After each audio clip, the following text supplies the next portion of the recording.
paper, and a cloud of dust floated down to Trumon. Then the librarian was back, a slim volume in his hands. "Ugh," he said. Trumon took it gingerly. The cover was scratched and very dog-eared.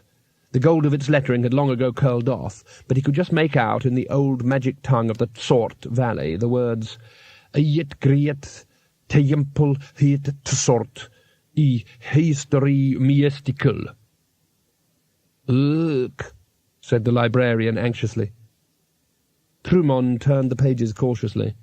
He wasn't very good at languages. He'd always found them highly inefficient things which by rights ought to be replaced by some sort of easily understood numerical system. But this seemed exactly what he was looking for.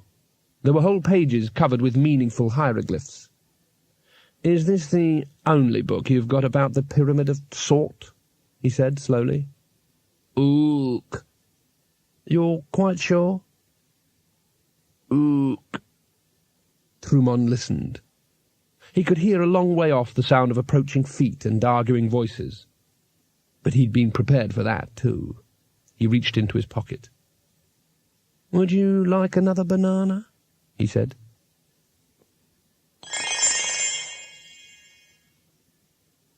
The forest of Skund was indeed enchanted, which was nothing unusual on the disk, and was also the only forest in the whole universe to be called, in the local language, "Your finger, you fool," which was the literal meaning of the word Skund. The reason for this is regrettably all too common.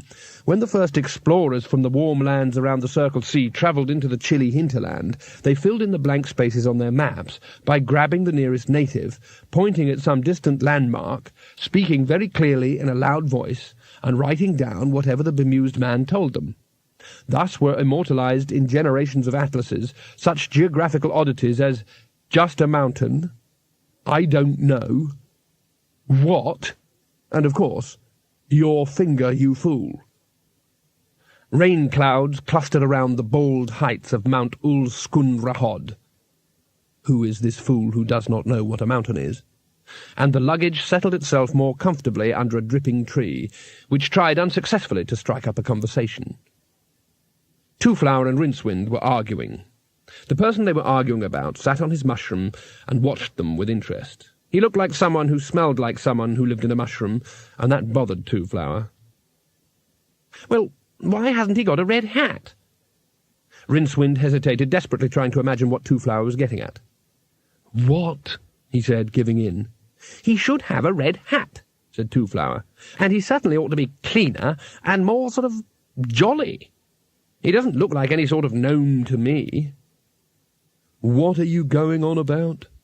"Look at that beard," said Twoflower sternly. "I've seen better beards on a piece of cheese." "Look, he's 6 inches high, and he lives in a mushroom," snarled Rincewind. "Of course he's a bloody gnome." "We've only got his word for it." Rincewind looked down at the gnome. "Excuse me," he said. He took Twoflower to the other side of the clearing. "Listen," he said between his teeth. "If he was 15 feet tall, and he said he was a giant, we'd only have his word for that too, wouldn't we?"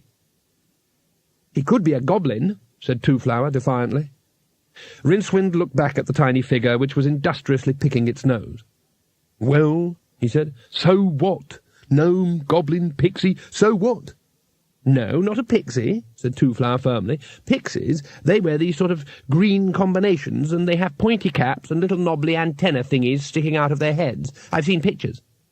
"Where?" Twoflower hesitated and looked at his feet. "I think it was called the... The what? Called the what?" The little man took a sudden interest in the backs of his hands. "The Little Folks' Book of Flower Fairies," he muttered. Rincewind looked blank. "It's a book on how to avoid them?"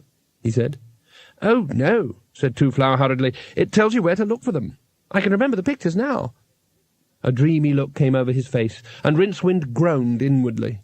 "There was even a special fairy that came and took your teeth away."